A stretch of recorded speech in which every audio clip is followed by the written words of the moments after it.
जगला पाहिजे. आपण पुढे व्हा, आम्ही ही खिंड रोखून धरतो. वय महाराज, आम्ही खिंड रोखून धरतो, तुम्ही व्हा मोर.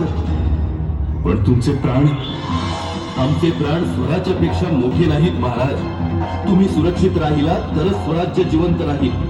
महाराज, आम्ही थांबतो इथं, तुम्ही व्हा मोर, नका काळजी करू. बाजी, आमचं मन पुढे जाण्यास तयार होत नाहीये. महाराज, वेळ दौडू नका, शत्रू जवळ येतोय. आपण पुढे चला. हर हर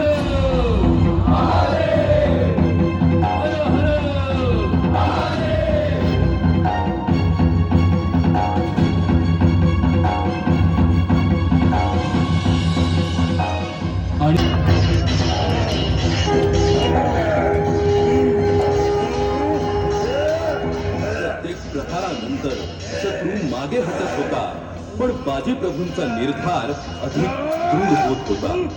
शरीर जखमांनी भरलेले असतानाही त्यांनी खिंड सोडली नाही. प्रत्येक श्वास स्वराज्यासाठी होता, प्रत्येक वाद निष्ठेसाठी होता. शेवटी विजेच्या वेगाने लढत असतानाच त्यांचे शरीर थकले, पण त्यांचा संकल्प अढळ राहिला.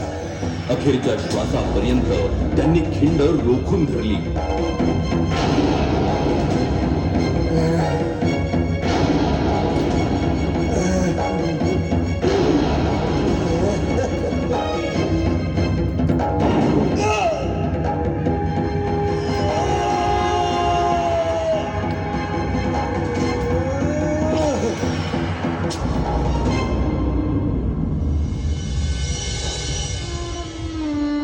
बाजी प्रभूंच्या बलिदानामुळेच छत्रपती शिवाजी महाराज सुरक्षित विशाळगडावर पोहोचू शकले.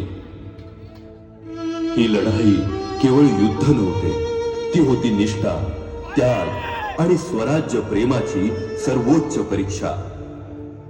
आजही पावनखिंड आपल्याला सांगते, स्वराज्यासाठी प्राण देणारे मरत नाहीत, ते इतिहासात अमर होतात.